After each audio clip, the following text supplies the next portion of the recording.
Assalamualaikum warahmatullahi wabarakatuh. Selamat datang kembali di channel ini dengan saya Raisa Nur Aziza. Nah, kali ini saya ingin membahas tentang IP address dan subnetting. Nah, apa sih IP address dan subnetting itu? Jadi, IP address dan subnetting adalah konsep dasar dalam jaringan komputer yang digunakan untuk mengidentifikasi perangkat dan mengatur lalu lintas data.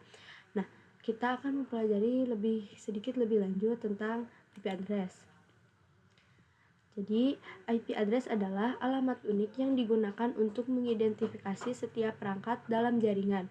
IP address ini berfungsi layaknya alamat rumah yang memastikan bahwa setiap data yang dikirim melalui jaringan dapat mencapai tujuan yang tepat. Selanjutnya ada subnetting. Nah, apa itu subnetting? Subnetting adalah teknik yang bekerja dengan membagi IP address menjadi dua bagian, yaitu bagian network dan bagian host, untuk membagi satu jaringan besar menjadi beberapa jaringan kecil atau subnet, supaya lebih efisien dan mudah dikelola. Teknik subnetting membuat jaringan skala cukup luas dan tidak dibatasi oleh kelas IP. Nah, sebelum kita memahami bagaimana cara menghitung IP address dan subnetting, kalian harus mengetahui apa itu IP class pool dan classless terlebih dahulu. Nah, apa sih IP class pool dan classless itu? Jadi, IP class pool adalah metode lama dalam pengalamatan IP yang membagi IP address ke dalam beberapa kelas tetap, seperti A, B, C, dan E, berdasarkan nilai oktet pertama. Intinya, IP class pool adalah pembagian kelas IP yang sudah ditetapkan seperti kelas A, kelas B, kelas C, dan kelas E. Nah, kalau IP classless adalah metode pengalamatan IP yang tidak menggunakan pembagian kelas seperti A, B, C, tetapi CIDR atau classless interdomain routing menggunakan prefix atau notasi untuk menentukan ukuran network dan jumlah host. Nah, kalian pasti bertanya-tanya kan apa sih CIDR itu? Nah, jadi CIDR atau Classless Interdomain Routing adalah metode pengalamatan IP yang digunakan untuk mengalokasikan dan mengelola alamat IP secara lebih efisien dibandingkan sistem lama berbasis kelas seperti kelas A, B, dan C. Secara sederhana, CIDR memungkinkan pembagian jaringan IP tanpa terikat pada batasan kelas tertentu, sehingga penggunaan alamat IP jadi lebih fleksibel dan tidak boros. Nah, selain CIDR ada juga PLSM. Nah, apa sih PLSM itu? PLSM atau singkatan dari Variable Length Subnet Max adalah teknik subnet yang memungkinkan penggunaan panjang subnet max yang berbeda-beda dalam satu jaringan sesuai kebutuhan jumlah host tiap subnet. Dengan kata lain, PLSM membuat pembagian IP jadi lebih fleksibel dan efisien karena setiap subnet bisa disesuaikan ukurannya, tidak harus sama besar. Nah, jadi perbedaan CIDR dan PLSM itu sangat sederhana. CIDR itu hanya mencari total IP atau prefix saja, kalau PLSM itu mencari blok subnet dan broadcast. Selanjutnya kita ke perhitungan CIDR. Nah, di perhitungan CIDR ini ada beberapa angka, yaitu 128, 64, 32, 16, 8, 4, 2, dan 1.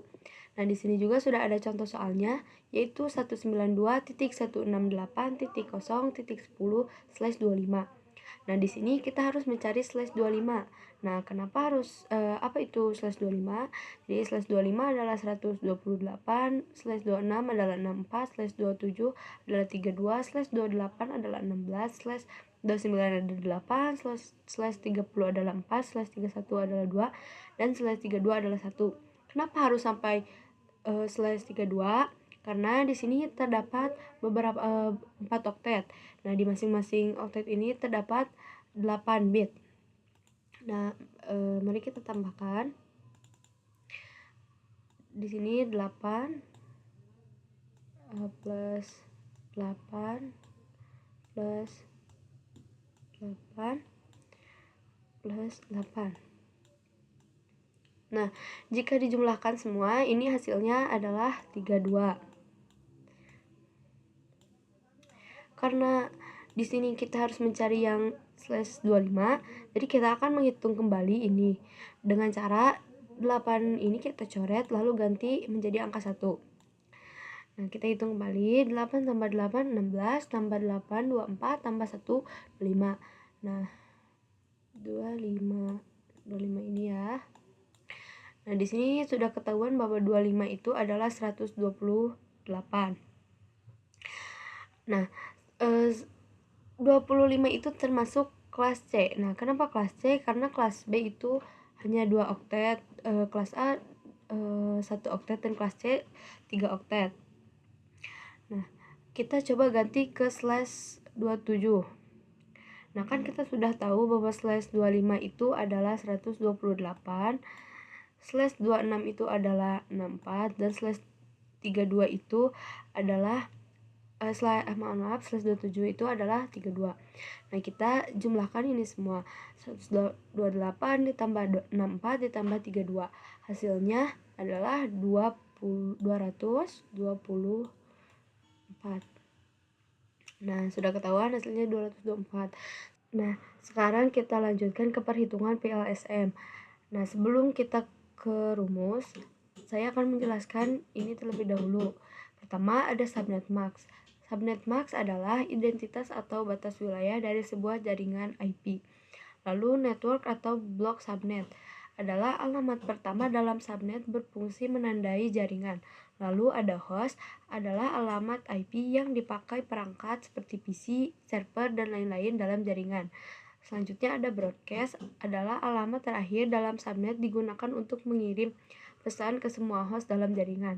Nah, jika diibaratkan, network adalah sebuah komplek, host diibaratkan sebagai rumah dalam komplek, dan broadcast diibaratkan sebagai RT di dalam komplek yang bertugas untuk memberikan informasi atau pesan ke rumah-rumah. Nah, di sini sudah ada rumus-rumusnya ya. Di sini ada subnet max. Kita sudah membahas subnet max sebelumnya. Lalu kita lanjut ke network atau blok subnet. Nah, di sini ada rumusnya yaitu 256 dikurangi total IP sama dengan X, 2N sama dengan N. Nah, 2N yang ini N-nya adalah pangkat. Jadi 2 pangkat N sama dengan N. Nah, di sini sudah ada contoh soalnya. 256 total IP dikurangi total IP. Nah, total IP-nya itu yang sebelumnya kita sudah hitung di subnet max, yaitu 224. Jadi kita hitung di sini 256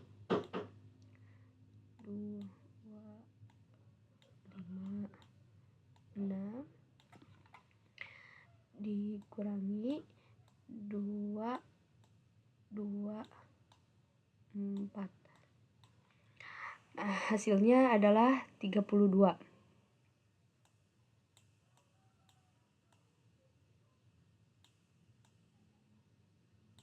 Nah, sekarang kita hitung 2 pangkat N-nya ya. Nah, di sini 2 pangkat N-nya itu adalah N-nya 1, 1, 1. Nah, ini kita jumlahkan karena ini 32 sampai 32. Kita jumlahkan. Nah, ini akan menjadi pangkat dari 2. 1 tambah 1 tambah 1 jadi 3. 2 pangkat 3. Nah, 2 pangkat 3 yaitu sama dengan 8. Nah, sekarang kita hitung hostnya. Di sini ada 2H, yaitu 2 pangkat H dikurangi 2 sama dengan H. H itu adalah host. Nah, host itu adalah angka 0. Di sini adalah sisa dari yang kita hitung tadi, ada 5. Kita tulis di sini 0, 0, 0, 5 kali. Nah, lalu kita hitung 2 pangkat 5.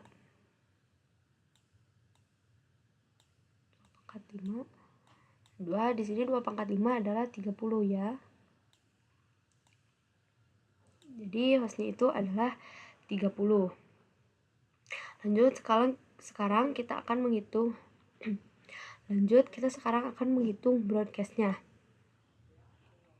Di sini host plus 1 sama dengan broadcast.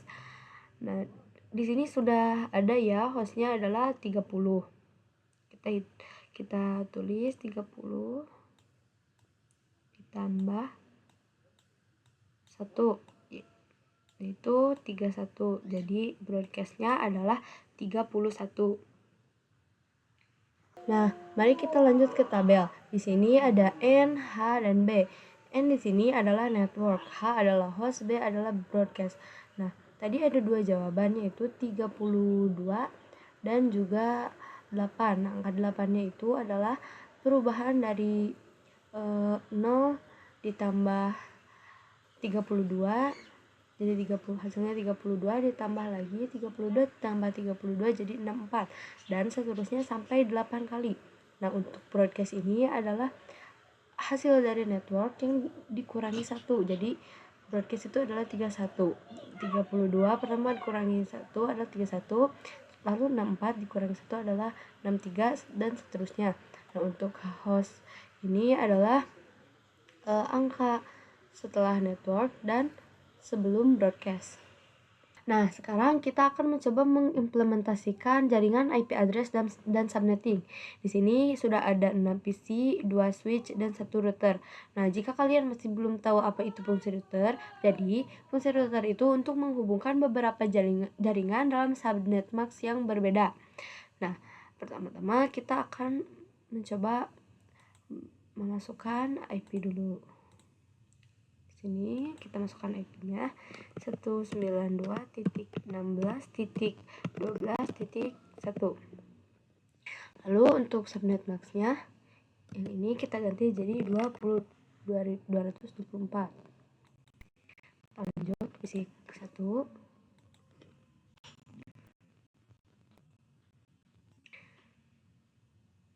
Masukkan IP-nya 192.16.12.2. Untuk subnet max-nya sama dengan yang tadi. Ke PC kedua.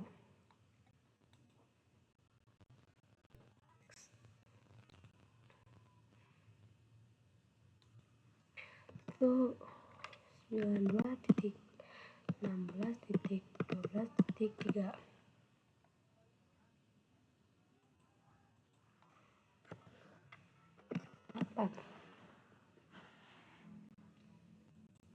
Nah, kita masukkan IP untuk blok subnet yang ini juga. Nah, karena PC ini berada di blok subnet yang berbeda, maka kita akan memasukkan IP dengan blok subnet yang berbeda. Itu IP-nya adalah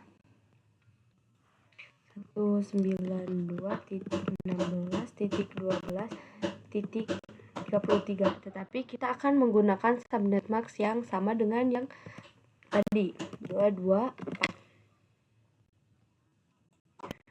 Lanjut.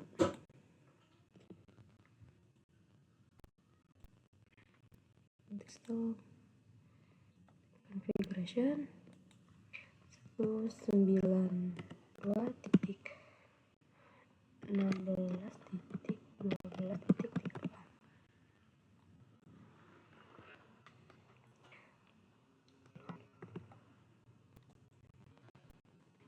Si kelima.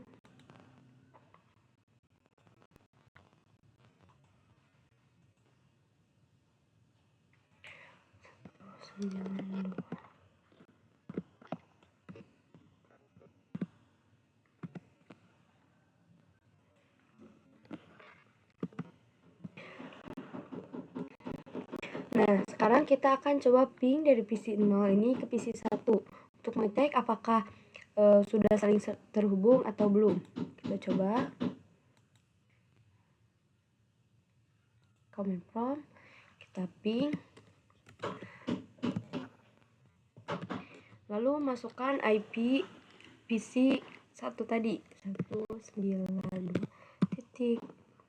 192.16.12.2.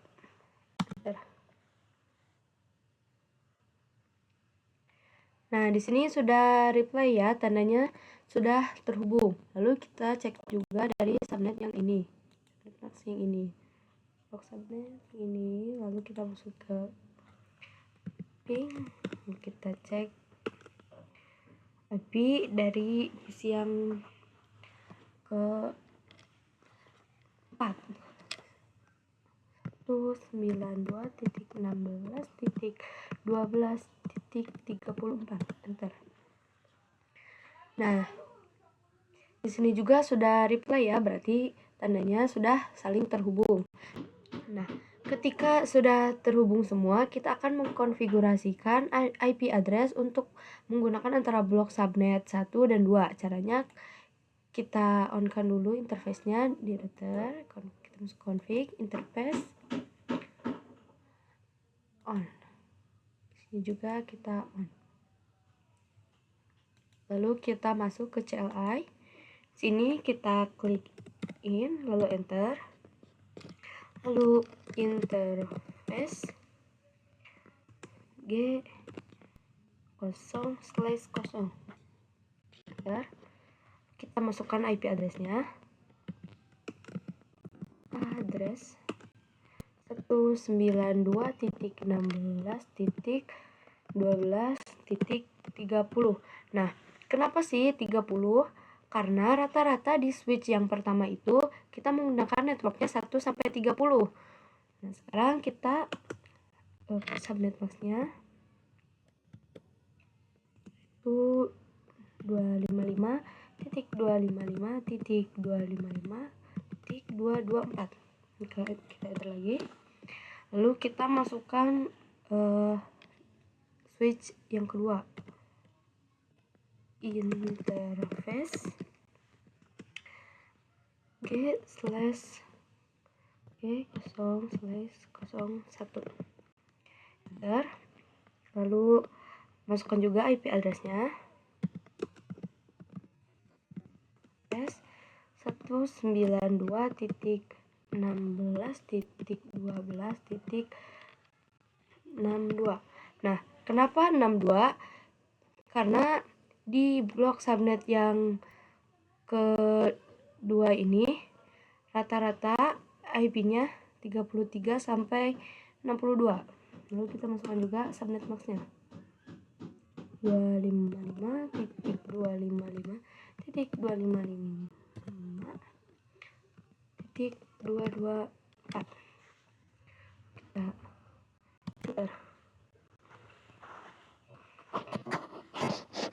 Nah, kita masuk lagi ke config, apakah sudah masuk IP yang tadi. Nah, di sini sudah ya, yang ini 62 dan yang ini 30. Nah, selanjutnya kita akan mengatur DIGI. Apa itu DIGI? DIGI adalah default gateway. Itu adalah alamat IP yang kita setting pada router tadi. Nah, kita masukkan di sini. Di PC yang subnet max pertama, kita masukkan default gateway-nya dari yang tadi. Default gateway-nya adalah 192.16.12.30. Lalu ini juga sama.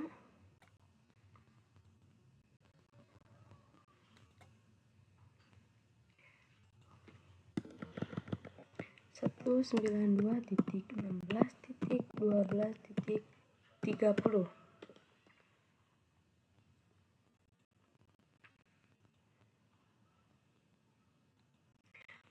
Yang ini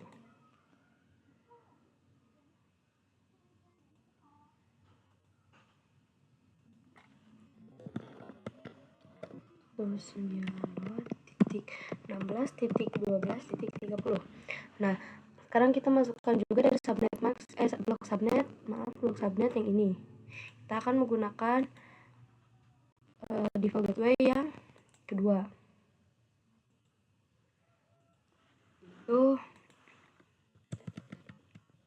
192.16.12.62. Masuk yang ini.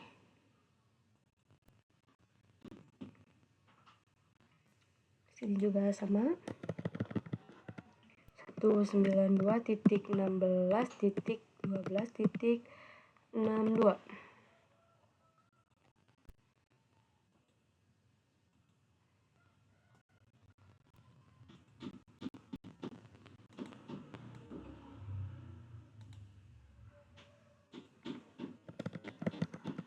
292.16.12.62. Nah, jika sudah terisi semua default gateway-nya, kita akan mencoba meng-ping dari blok subnet yang pertama ke blok subnet yang 2, apakah sudah terhubung atau belum. Kita coba dari PC ini, kita ping, confirm, ping, lalu kita masukkan IP address yang blok subnet kedua. Kita pun coba masukkan yang ke PC yang ketiga, 192.16.12.33. Lalu kita enter, kita tunggu.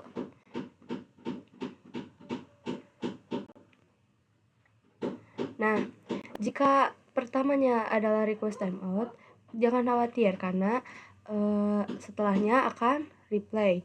Ini tandanya berhasil dan blok subnet ke-1 dan ke-2 sudah saling terhubung. Demikian pembelajaran IP address dan subnetting kali ini. Semoga materi ini dapat menambah wawasan dan membantu kalian. Mohon maaf jika ada kekurangan atau kesalahan dalam menjelaskannya. Terima kasih telah menyimak video ini sampai akhir.